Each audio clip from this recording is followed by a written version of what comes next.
The reality part of that is what I'm objecting to. I'm saying Star Wars never had any business going there. I enjoyed it. And I'm not saying it's a bad show. So just to backtrack on everything I've been railing, I'm not actually saying this is a bad show.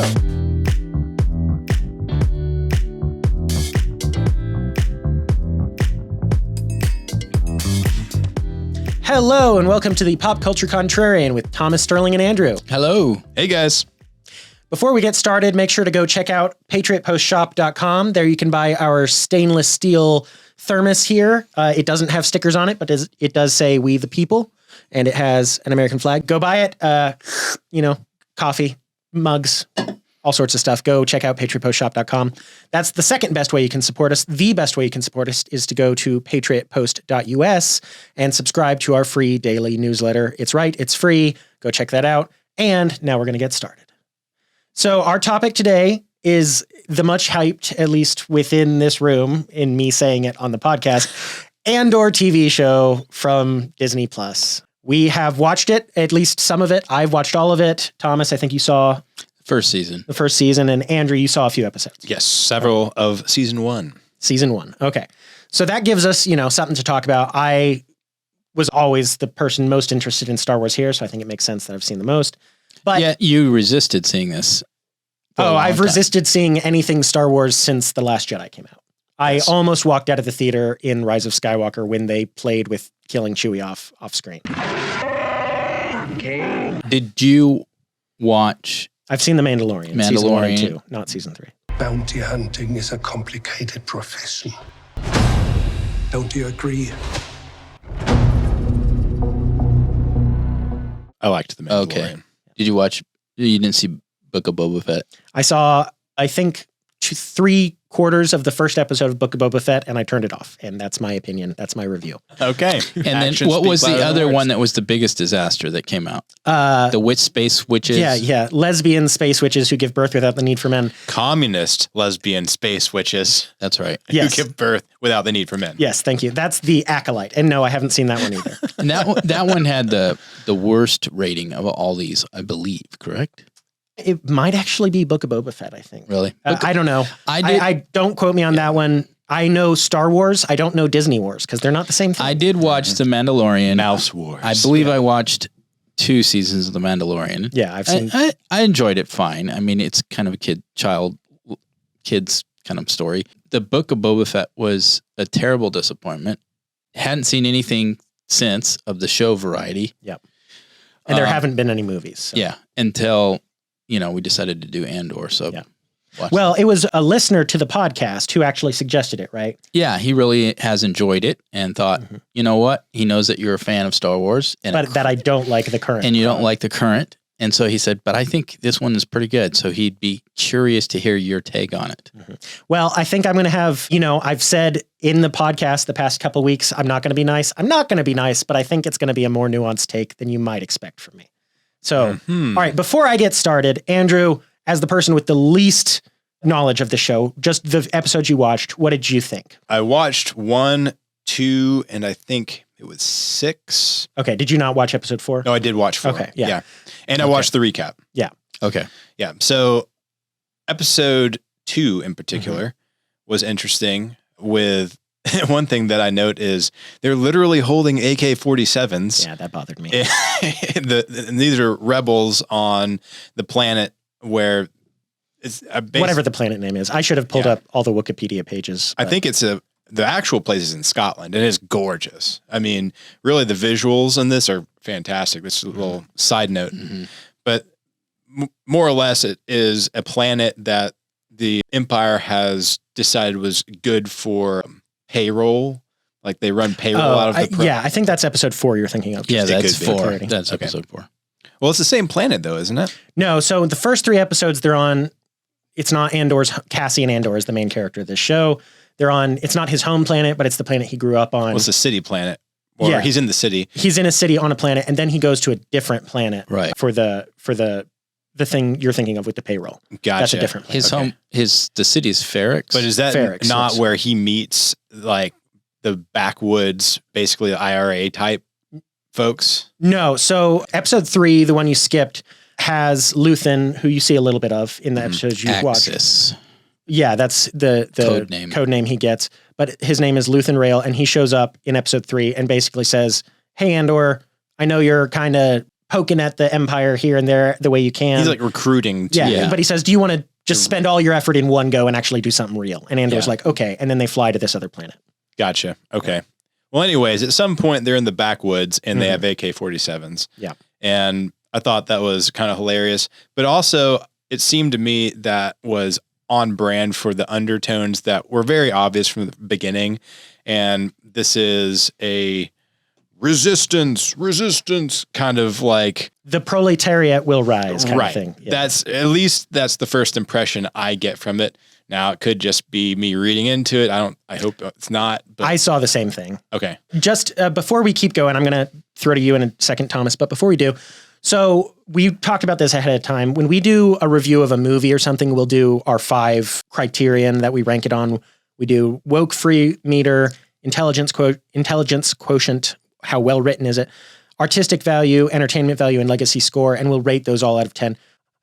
We're not going to do that because it's a TV show, and frankly, it varies in quality. Not every episode is the same. So we're going to discuss these as just like talking points, but we're not going to give number ratings. We may give like a overall, what's the taste in our mouth after watching this or whatever at the end. But all right, that's the little disclaimer there at the beginning. Thomas, you saw season 1. Just real quick, you want to give an overview of your thoughts of season 1? I guess I would say it's definitely more adult than any of the Star Wars that have heretofore been produced, for sure.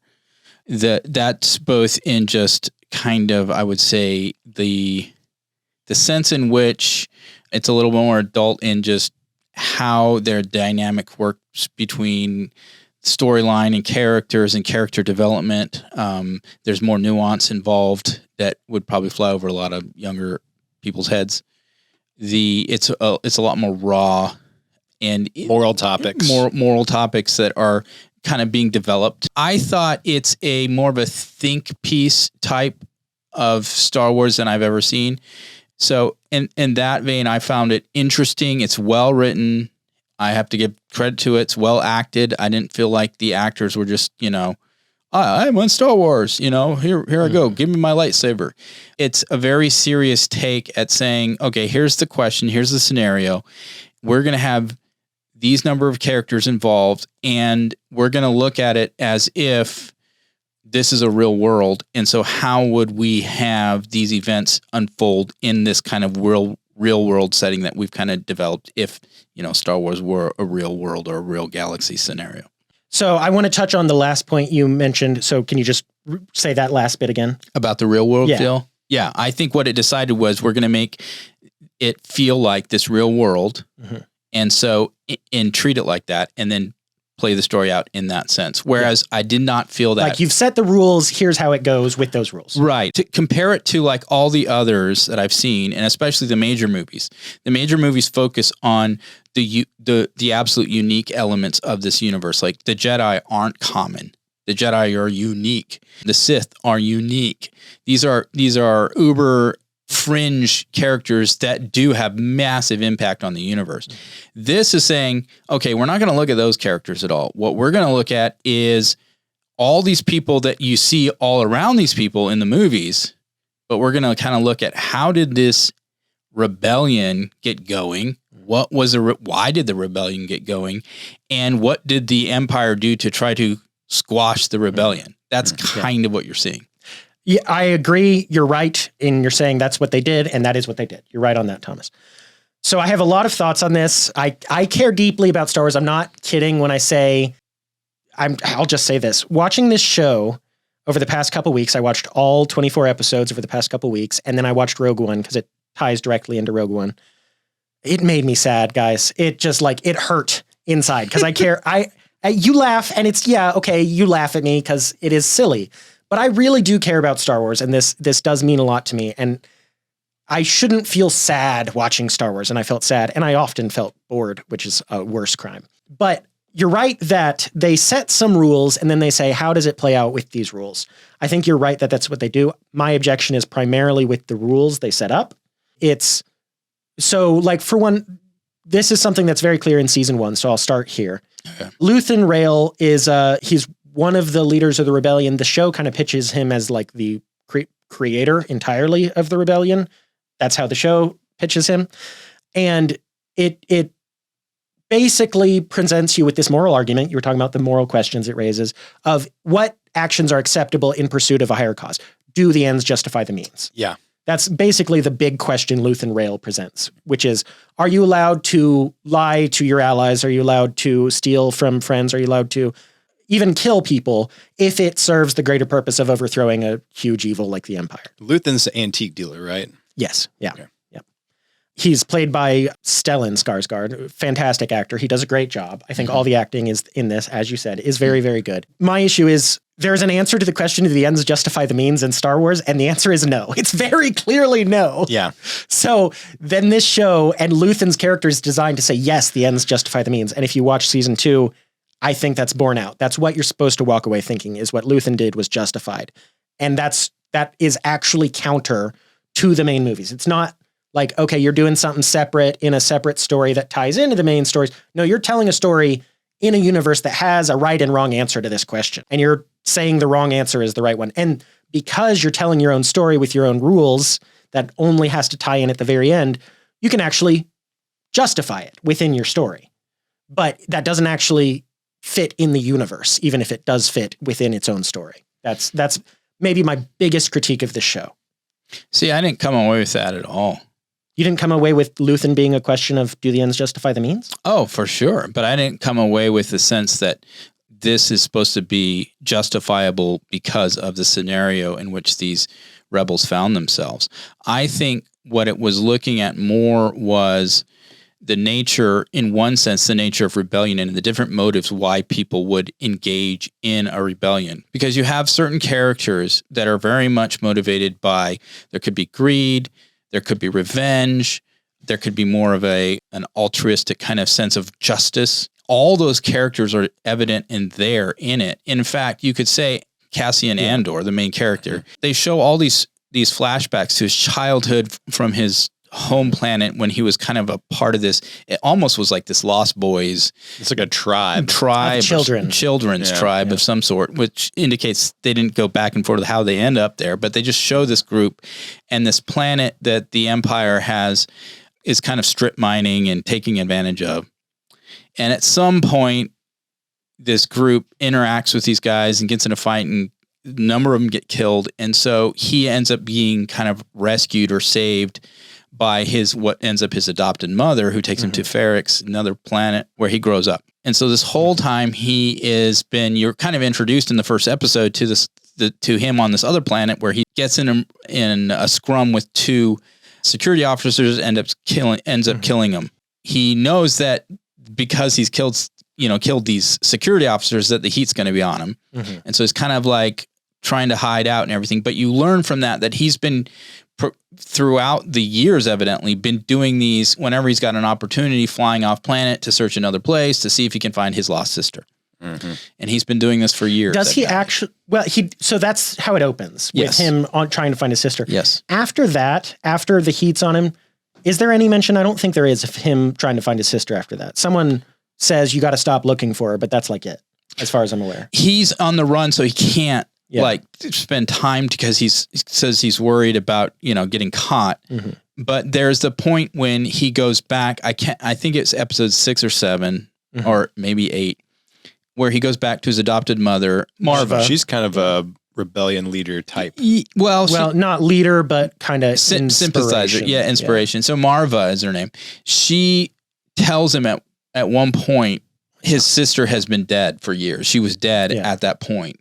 And she just never told him. So there's a sense in which there's a betrayal there, and she effectively letting him run around believing this apparent lie that his sister was somewhere out in the galaxy, and he just was trying to find her. Do you think that's true, though? I kind of thought she was just saying, I know she's dead because everyone's dead. Maybe that's what it was. Maybe she was trying to dissuade him from looking anymore because the heat was too hot on him. This is the thing. This is the nuance level that at least I enjoyed about this, is the characters have mixed motives, just like as humans we have, and they are kind of played out in different ways. And so you see kind of, I would say Andor's development is at the very beginning, he's got this one motive looking for his sister. Then he's on the run. He'll do anything to protect his own hide, include killing people. So just to clarify, the backwoods planet you were talking about, Andrew, is Aldani.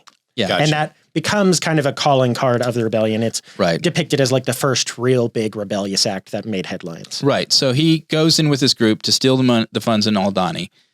It works, but a bunch of the guys get killed in the process. And all but two, effectively. That's combat ineffective. Right. Well, but they still steal a bunch of the money. Yeah. Like 80 million or something. Yeah. So he makes clear, okay, I want my payment. This was just, basically a mercenary. I don't care about your cause. Just give me the money, move on. Mm-hmm. So he hasn't bought into it. And to talk about the Luthien character, Luthen is basically like, this guy's a problem. We're going to wait till we have an opportunity and we're going to kill him because we want him talking and revealing all this stuff about us. Yeah. So that is actually jumping on that, Thomas, because one really cool, I'll just say this is a cool side plot. It's probably my favorite part of season 1, which I found incredibly dull.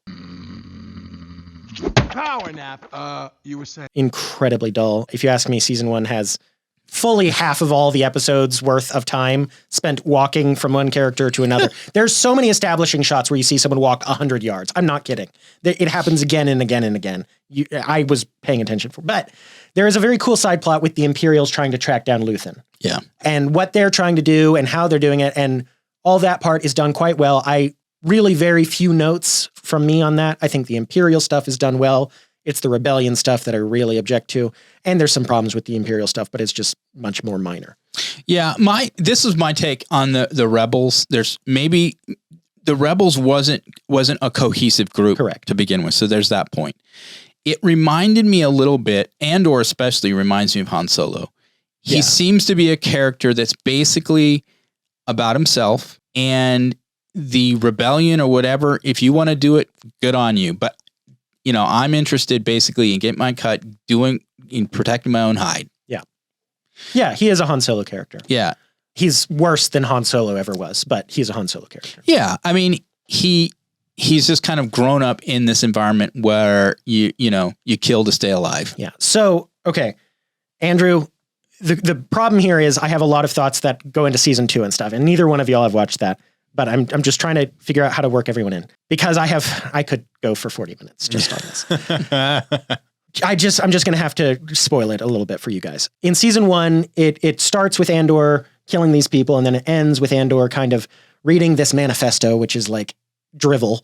But it inspires him to finally join the rebellion at the very end. Yeah. And he's had all these adventures and he's been imprisoned and then he breaks out and everyone dies again and again and again. Anytime there's a mission with Andor on it, Andor's the only one walking away almost every single time. He's not a leader. He's a survivor. Right. Occasionally one other person will survive, but most of the time you'll start with, in one case, 5,000 people and Andor and one other guy are the only survivors. Well, I didn't take it that they were the only 2 survivors. I took it that everybody kind of went their own way after they got out of the prison. Well, it was a long swim, I assume, because they had to swim out of prison. It's like an Alcatraz kind of place. But farther out than Alcatraz. So I assume most of them died. And they raise that speculation that they're the only 2. They do bring that up. But then in season 2, as you're saying, Luthen's building this network of rebels, basically. And in season 2, you start to have some time jumps. So season 2 opens with a 1-year time jump. And Andor's on a mission, and he goes to steal this fancy TIE fighter concept fighter from the Empire. Because he's joined, Luthen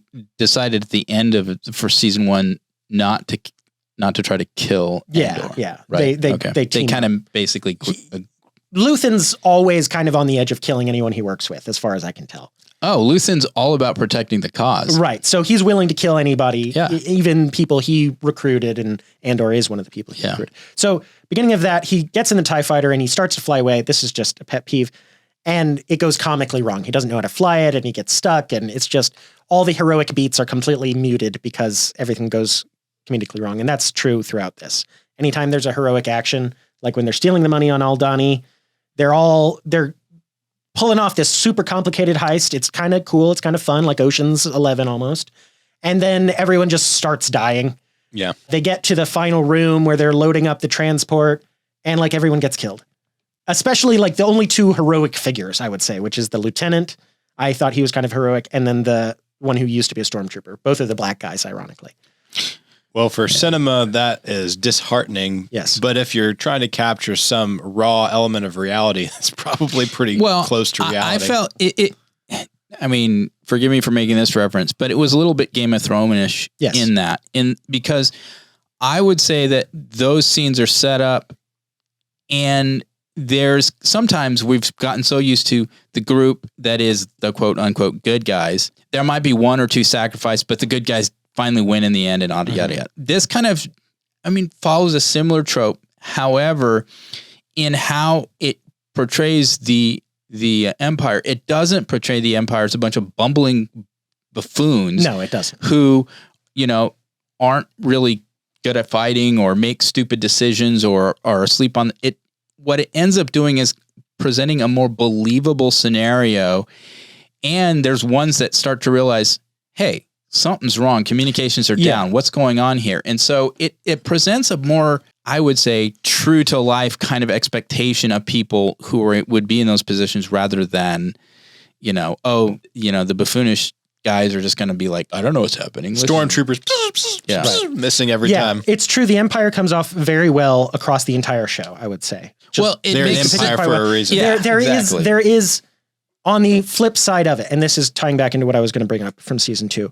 There is a constant theme, especially in the early days. So it starts off 5 years before A New Hope. And then season 1 takes place in that year. And then at season 2, it starts with a time jump. So you're at 4 years before A New Hope. And then there's another time jump at the end of episode 3 years before A New Hope. And then by the end, you're at 1 year before A New Hope at the end of the show. So are they just going to do 2 seasons of this? Yeah, they're done. Okay. Yeah. Because the end of season 2, episode 12 is the beginning of Rogue One. Okay. Yeah. I see.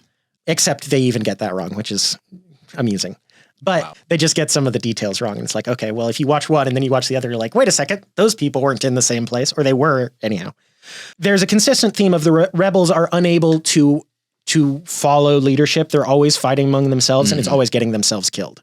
And you can say it's realistic or like it's gritty or heavy or like the real world or whatever. I don't watch Star Wars for the real world. That's not what Star Wars is for. Star Wars is about heroes. Star Wars is about good versus evil. And you don't need all the gray because you have stellar, bright hero, light, and you have dismal, dark, dank, evil. And they are opposed to each other. And that covers the full spectrum. When you have sunshine, brightness, and pit in the middle of a cave, darkness, opposing each other, that's everything is in between those. You don't need to see everything in between to know it's there. So like when you blow up Alderaan with the Death Star, it's like, oh, the Empire stops at nothing. And they also torture Princess Leia in that movie. In the first movie, you know just how bad gets. You don't actually have to see all the details. And you don't need the rebels to be fighting each other and constantly killing each other, which does happen over and over again, and betraying each other because you've already got evil in the story. And so show us the good that counterbalances the evil. And this show, both seasons 1 and 2, don't really do that. Season 2 gets much better at it.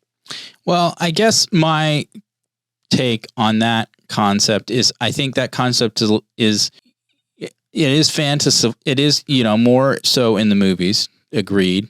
The more stark black and white kind of nature of things. But there's a reality that humanity is not that way. The worst of the worst and the best of the best. These aren't humans. Except most of the main characters are. No, I'm just saying even human. Still, they're technically a different species, but that's stupid. Keep going. Right. So what I'm saying is I think part of one of the things that's fascinating for it, because a lot of our stories are us reflecting upon the reality in which our lives are and what we live. And they can be fanciful, but they also can be thought-provoking. And one of the things I think we as Americans have experienced, because our nation effectively has been the number one most dominant power on planet Earth for the last 50 years. Longer, but yeah. We have also been involved in different points across the globe and involved in wars, and especially wars with what we would say terrorists and radicals and all these other stuff. And these different groups have arisen for various different reasons to combat what we stand for and the different things we believe in. Here, effectively, you're saying, okay, let's tell a story. And it's not trying to say the Empire is America and the rebels are whoever group. Except in season 2, episodes 1, 2, and 3, when that is exactly. Well, I'll make my opinion when I see it. But at least for the first season, what I'm seeing is the concept of here's an empire. Let's use the Roman Empire as a better example. Here's the Roman Empire, and you have different groups that are tired of the boot of the Roman Empire on their neck. And for various different reasons, they're trying to rise against it, but they don't rise as a cohesive and same shared value systems necessarily for other than let's get rid of the Roman Empire. And so you can have that infighting. That's very true to life. That's my whole contention, is that it's wrong. It is wrong.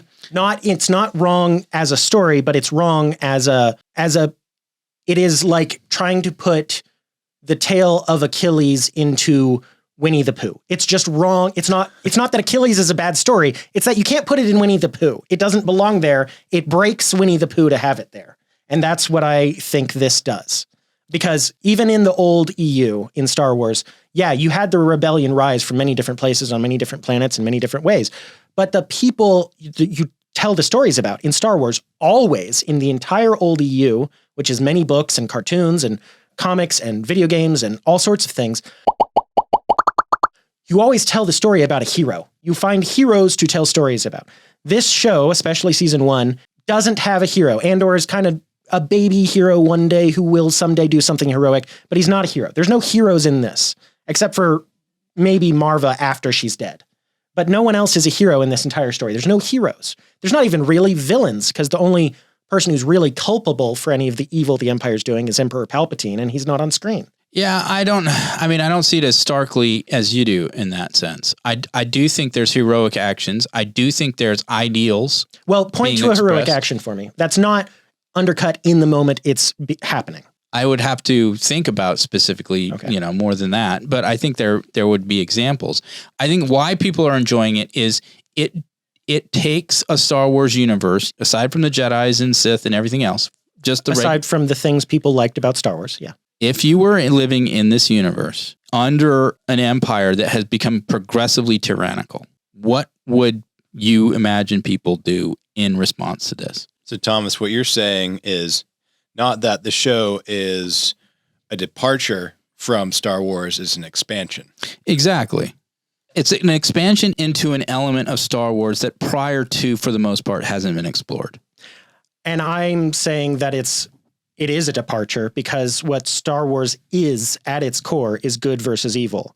And if you're telling a story that's not good versus evil, it can be many things. It can be a fantastic story in some ways. This, like we said, very well acted, very well written, but it's not Star Wars. And no one would have watched this if it wasn't supposedly Star Wars. No one would have watched this show. Well, I don't know for that for sure. But what I will say is I disagree that there's an element of trying to discover good versus evil. One of the main themes that I kind of picked up on was tyranny always is evil. And so you have the young Nemec, the guy who is kind of the young intellectual who has this philosophical outlook about why tyranny is evil and humanity, or why freedom is like the highest good kind of thing. Mm-hmm. And he's developing this and writes on it and thinks on it. And he has these conversations with Andor, and Andor's like, yeah, whatever, get real. The reason he's joined the resistance is because that's he wants to see freedom expand and the tyranny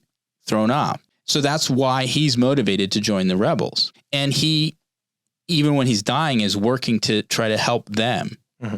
So there's heroic characters and actions and motives. And you could say his writings end up being what motivates Andor. You could say that. I would say what ends up motivating Andor is he tries every possible way to get himself free from the Empire and discovers the only way out is through. And then, after that point, then he reads the writings and he's like, might as well believe that because I'm going to fight the Empire anyway. But first, he tries literally everything he can to run away from the fight against the Empire. Right. But literally everything he can. But sometimes that's character development, is it not? Yeah, sometimes that's character development. Yeah. It's not good Star Wars character development. I don't know what, I mean, I guess you have your view of what Star Wars is. I think that this can be an expansive universe. I think Star Wars always had this gritty nature to it. In fact, I know George Lucas, when he was making it, he wanted the machines to be dirty looking. He wanted this kind of lived in earthy feel to it. Yeah. And to me, this is kind of following in that vein. Okay. I'll not push back on that. But here's another thing that I noticed about this show, which another thing that bothered me. Most of the things about this bothered me. There's some things I like. Just real quick to get to some of the things I liked. After season 2, episode 3, starting with season 2, episode 4, you start seeing Andor and the Rebellion being much more cohesive, really orchestrating and planning out missions that are successful, where they actually go and they behave impressively in the face of the Empire, and they get things done, and they pull off things, and it's slick, and it's pretty cool, and they get better at it, and you see it with the time jumps, because on episode 4, they still haven't established the rebel base on Yavin, which is where Luke goes before he blows up the Death Star. But then by the next time jump, they're on Yavin. And then the one after that, they're on Yavin, and it's even bigger. And so you're watching it grow. That is pretty cool. Mm-hmm. If they'd started the entire show on season 2, episode 4, I would like it a lot, I think. But they spent 15 episodes of just boring drivel, if you ask me. But across all of that, across all 24 episodes, there's something else I noticed that won't maybe get as much pushback from y'all, which is this. Almost every character in this show, or every group of characters, is even 50-50 men and women. It's even demographically black, white, Asian, Hispanic, whatever. In every group, anywhere in the galaxy that they go, every group is evenly perfect DEI checklist. In addition to all that, there's almost no droids or aliens in the entire show. There are a couple. But like, just think about in the Star Wars movies, 2 of the first characters you ever meet are R2-D2 and C-3PO. Mm-hmm. And then only one prominent alien in that movie, but that's Chewbacca. Mm-hmm. And he's pretty prominent. And then the next one you get Yoda. And then Return of the Jedi, you have the whole thing with the Ewoks. You know, aliens and robots are a big part of Star Wars, and they are just hugely missing in many, many episodes of this. There's probably episodes without any non-human character in this show, which is, I'm just like, okay, is this Star Wars or is it not? Because every planet they go to is a human planet. They never go to a non-human planet. Yeah. Well, the whole DEI thing is not unexpected from this is the Disney template. So yeah, okay, it's a Disney production. It's going to be the equal representation. Yeah. The whole droid thing is weird. Mm-hmm. I don't understand the choice to omit all of that. I mean, with the one exception of being, hey, we're just intentionally focusing on these groups because of the moral implications of these groups in the rebellion. It's like, maybe for some reason droids are not prevalent in the rebellion, but that's not true. So I don't know what they were thinking. I think it's purely budget, as far as I can tell, but they spend lots of money on other things. So I'm like, they just decided we don't have to spend our money on this. Maybe. I mean, the droid I can think of is a little like box droid. He almost reminds me more of like a dog character than I think the creator said he wanted a human droid who was a dog. Right. The only other time I can think of droids, the droid that catches him when he's on the beach planet. Yeah. It's one of the K unit droids. Yeah, there's a couple scenes where you see those little roly droids in the hallways. I didn't, as you say it now, I realize, yeah, there's far fewer droids. Given that this is just what you said 5 years before the first movie, that doesn't make it doesn't make a lot of sense because they would be so prolific that it's not like, okay, these people can't afford them. And so they're in universe, even in the Disney universe, droids have been super common for thousands of years. Well, I mean, Rogue One is full of droids. Right. Yeah. Right. Yeah. So that is an interesting thing. I don't know why they did that. And in even like season 2 continues this. They go to this planet Gorman, which is space France, and it's the space resistance against the Empire. The space French resistance. Space France. They really do that a lot in this show. They take a real world thing and they put space in front of it, which is always a temptation to fall into when you're making a sci-fi thing. Croissants in space. Yes.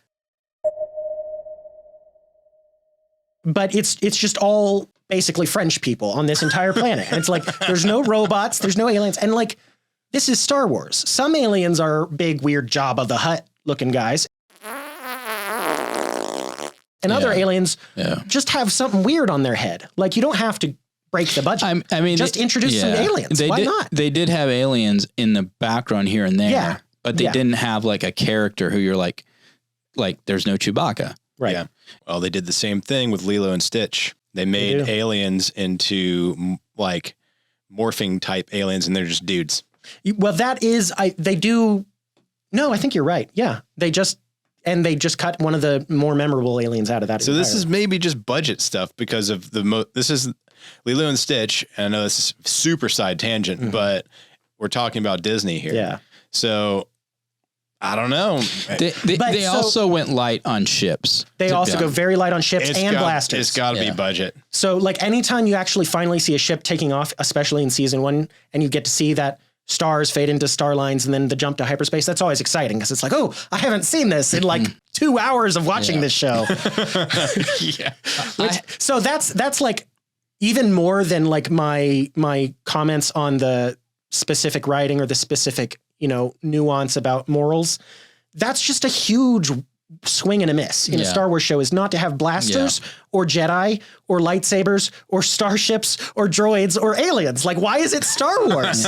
Well, I guess my one caveat with the lightsabers, at least, isn't that the weapon of the Jedi? It is. And I think even maybe at one point you do see Luthen with a lightsaber, but I was right. I was for a list doing a comedic thing. I have to say that it's weird because I don't think this was a budget light show at all. No. I mean, it's filmed so well. The whole in episode 6 that when we watched Andrew, the visuals in that are spectacular. They are gorgeous. Yeah, I loved it. And it could have been a huge, big moment where they're stealing this and it's like the first big rebellion thing. It could be like, yeah, the rebellion's getting started.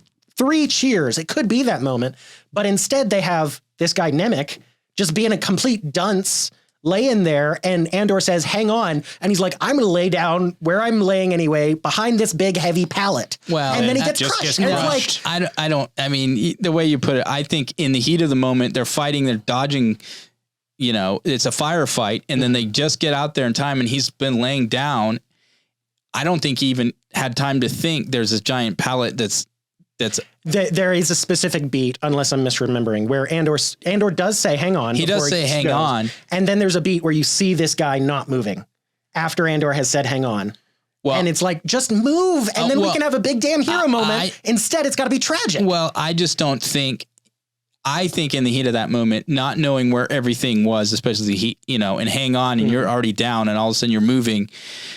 Did he realize, that's not tied down? Here is the core of the reason you're saying this isn't that bad and the reason I'm saying this is that bad. You're saying it's realistic. Yeah. And you're not wrong. What I'm saying is you have a choice to write the show any way you want. And the audience needs that cathartic moment of, man, we've seen Andor do some really scummy things. We've seen all these characters fighting the whole time. We need a cathartic moment of, yeah, they're sticking it to the Empire. And you don't get that. I don't think you get it in all of season 1. You get a little bit in season 2. Yeah. I mean, I think to me, part of the takeaway is how, from season 1 at least, how difficult it was to put this rebellion together.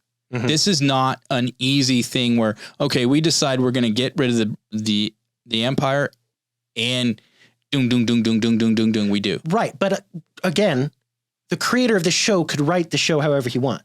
Yeah. And he can write it as, it's difficult, and he can still give us cathartic hero moments, and he doesn't give us any. I don't know if it's entirely that bleak, but I think he wanted the bleakness of this is how difficult this is, even getting people to be on the same page for what they're doing. Mm-hmm. I think that was intentional. And I'm not saying you don't think it's intentional. You're just saying you wanted it a different way. I'm just saying you came in to the Star Wars universe without studying Star Wars at all. He's said that. He's not a Star Wars fan. He didn't take notes from the studio. And he had a story he wanted to tell, which is kind of a dystopian, like, here's how you break out of a dystopia.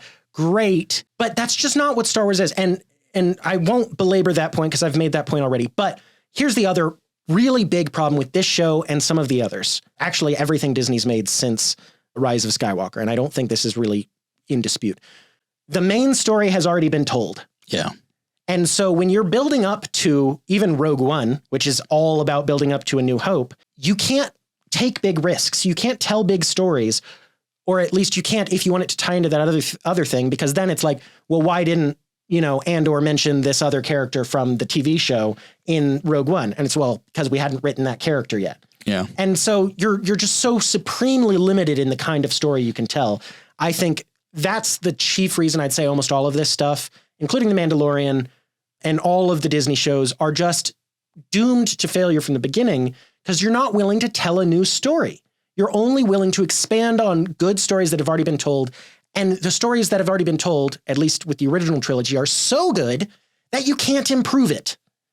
You might not do any damage. That's the best you can hope for, but you're never going to improve it. And that's why anything Disney Wars, I'm not a fan of.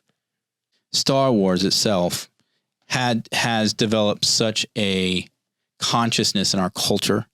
And, it spawned books, it spawned games, it launched entire action figure companies. Right.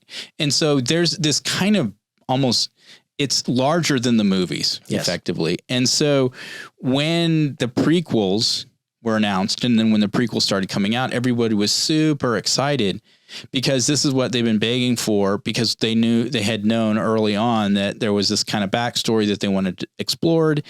And then after those three came out, then there was like, okay, what's the future going to be for, after, the empire's been destroyed and thrown off, what's the future of the Star Wars universe?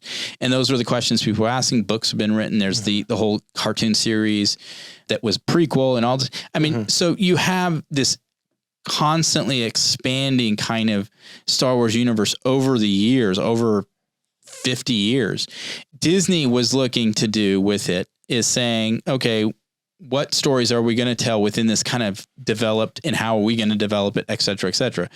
And you would argue, and I would agree with you in large part, that they took it in directions that haven't been great. Yeah. And I would say they wanted to tell new stories in the future, and they planned on their trilogy being successful, and then no one liked it, or at least half of everyone who watched it hated it so much that they just we can't tell anything more in the future after that because no one cares. Well, I would say the difference between those three movies and this Andor series, Andor has a clear story it's telling, a clear direction it's going. Yes. It knows what it is. I think they had basically no idea what they were doing when they were doing them. Correct. In two opposing senses, I would say that The Last Jedi, which I hold up as all that is evil in the world, and Andor, one of them knows Star Wars and one of them does not. And one of them knows Star Wars and one of them does not. And it's opposing senses. So The Last Jedi gets Star Wars right in that it's an adventure. It should have action. It should have spaceships and droids and aliens. The Last Jedi gets that right. It gets the story so completely, totally wrong. Andor at least has a cohesive story, and it's the story. It is a story that could lead into something like A New Hope. I don't think you can actually say the story of Andor can lead into A New Hope because of the themes in it. But you can say it could lead into something like A New Hope. But it doesn't have the droids, it doesn't have the blasters, it doesn't have the excitement. It's not an adventure. And so, yeah, on one hand, Andor has great writing, and The Last Jedi has the worst writing of all time. You need to read Hemingway, because when I was watching Andor, this reminds me of For Whom the Bell Tolls. It's war, and war is just nasty. And I think that part of what Andor is kind of getting at is saying, okay, the fights, the glory aspect of the fights that the movies show and the heroes and all that stuff are awesome and great. But here's also a reality that it's tough. Yes. The reality part of that is what I'm objecting to. I'm saying Star Wars never had any business going there. I enjoyed it. And I'm not saying it's a bad show. So just to backtrack on everything I've been railing, I'm not actually saying this is a bad show. I'm saying if this was just a sci-fi show and it's seasons 1 and 2 of a rebellion against an empire, I think I would probably really like it. No one would have watched it because it's not Star Wars, and that's what people are watching this for. Every time there's anything Star Wars on screen, you can tell you're supposed to be like, oh, hey, that's something I recognize. And like Luthen has all these artifacts in his store, and some of them are like Padme Amidala's headdresses. One of them is Jango Fett's armor and all sorts of things that you're supposed to notice if you're a Star Wars fan. But then there's just spaceships and stuff in hyperspace, and you're supposed to be like, oh, that's a Star Wars thing. And I think if you didn't have that, I don't think this show would have been successful. So that's why I'm like, yes, it's a good show, but you can't actually separate it from Star Wars because it never would have existed if it wasn't part of Star Wars. Okay. Yeah. Well, shall we get into the rating loosely? Sure. Yeah. All right. Just sound off on your thoughts on all of these. I'll run down the list and you start, Andrew, and we'll go around. Woke free meter. So on a not a number, just woke free meter. What do you think? Yeah, I mean, it's Disney. It's got woke elements. I mean, I don't think there were any like swinging for the other team kind of. There elements. was. Okay, for well, sure. I only saw a couple episodes, so never mind. It's thankfully it's kind of like implied with looks and stuff, but it's not. They don't go beyond that. All right, so everybody's represented. It's Disney plus, so yeah, it's woke. Yeah.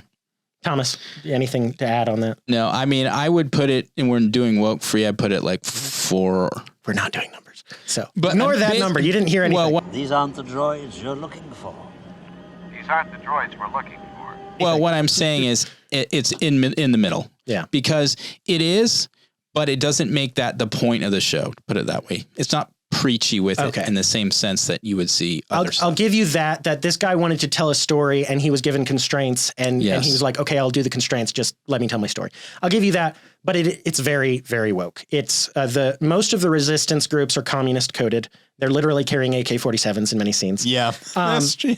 Exactly. The leaders of any group anywhere in this entire universe, the Andor universe, half of all leaders anywhere are women. One of them is a lesbian in a lesbian relationship with someone else on the team. That was kind of true about the original Star Wars. No, it wasn't. Yeah, there's a lot of female leaders. There were a lot of female. There's Mon leads in the Mothma original. and there's Princess Leia. And Princess Leia, yes, can use a blaster, but in Empire Strikes Back specifically, while she's in her leadership role helping the evacuation of Hoth, she is so focused on her leadership that Han has to be the one to look out for her physical safety because men are the one who deal with physical safety. And so he's grabbing her and dragging her through the hallways. I'm making a distinction between leadership and physical. Right. So, but they don't make that distinction in this show. Not as much. No, you're Not right. at all, I would say.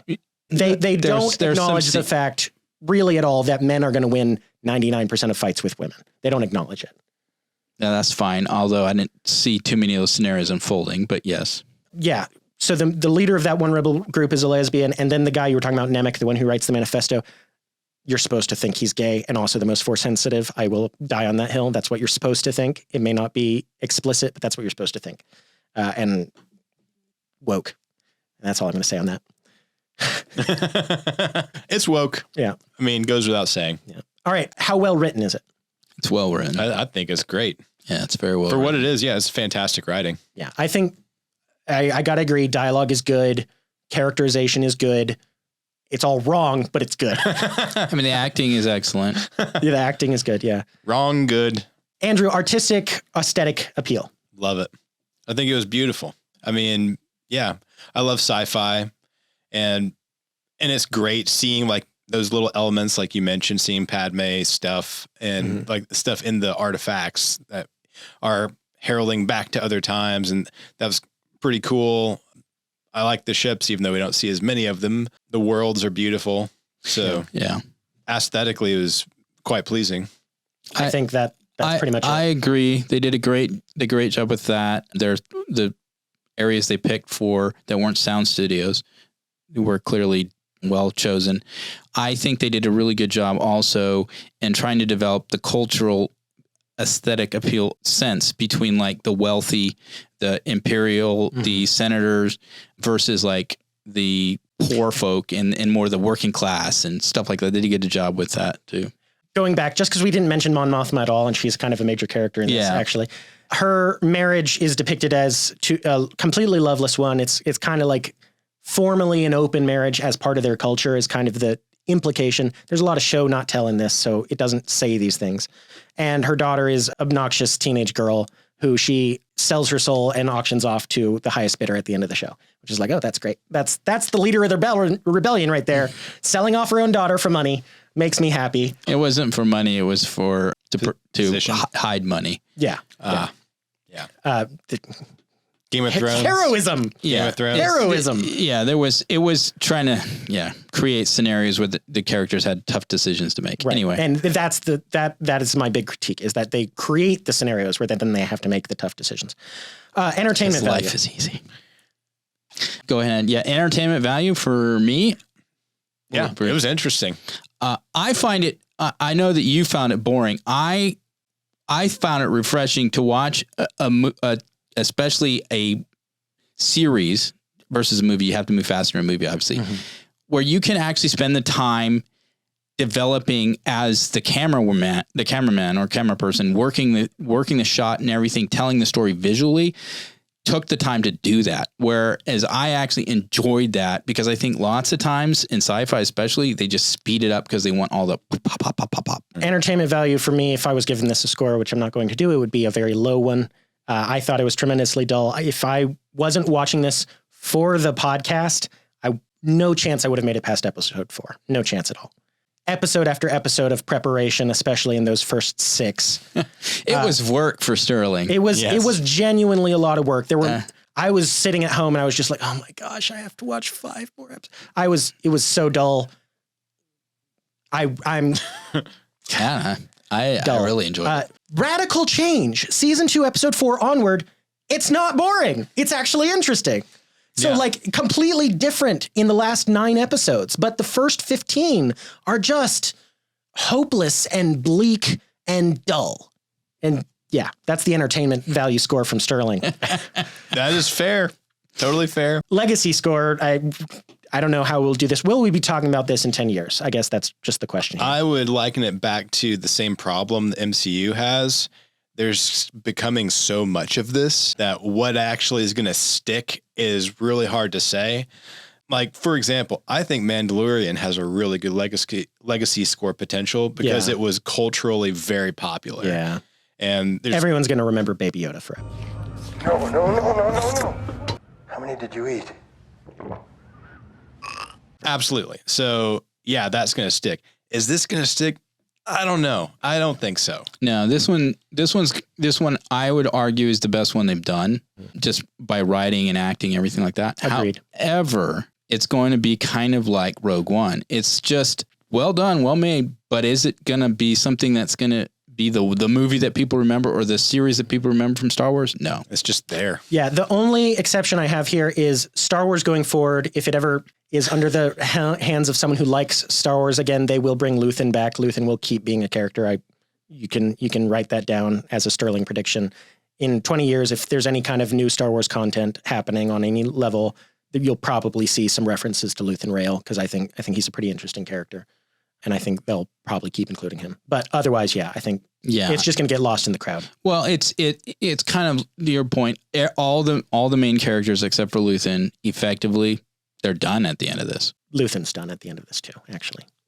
Well, okay, then he's done at the end of this. I guess if you do tell other things, but the point being, unlike the original 3 where they end at Return of the Jedi and everyone survives and everybody's, celebrating and there's this kind of hopeful future of where their story going to go next. Yeah. You don't get that at the end of this. No. All right. I think that's a whole lot about Andor. I hope you enjoyed it because it was a lot of work. It was a lot of fun. Send Sterling a lollipop. Yeah. Yes. Please. He deserves a reward. I'm not for kidding. His long suffering. This genuinely, it hurt me deep down. I'm not kidding. I know that sounds ridiculous, but it's true. All right. That's been our episode on Andor from the Pop Culture Contrarians. I hope I wasn't too obnoxious. I hope you don't disagree with Thomas too strenuously, but if you do, that's okay. Andrew, I hope we'll get to hear your take on the whole show eventually. I think those episodes you watched are really telling for the show. Are you interested in watching more? Yeah. I'm going to watch the second season. Yeah. Well, and I would say if you've made it through season 1, by all means, watch the second season because it's night and day better. Except we didn't touch on this at all, but there is a specific scene in season 2, episode 3 that's just so wildly out of place, except in the universe the creator of the show has created. It's the first sexual assault in Star Wars. Great. Oh. Yeah. So anyhow, that's the last little fun tidbit to tack on at the end there. And next week, make sure to check out our 100th episode. We're hoping to bring you something really good. And we'll talk about where we hope the show is going to go for the next 100 episodes. We're the Pop Culture Contrarians. We're brought to you by the Patriot Post, which is the oldest conservative news digest on the web. It's right and it's free. Be sure to like and subscribe. Hit that bell icon on YouTube so you see when we upload a new video. Leave us some comments. Tell us what we should watch next. Maybe something better than Andor. And we'll see you next week. Bye. Bye. See you guys.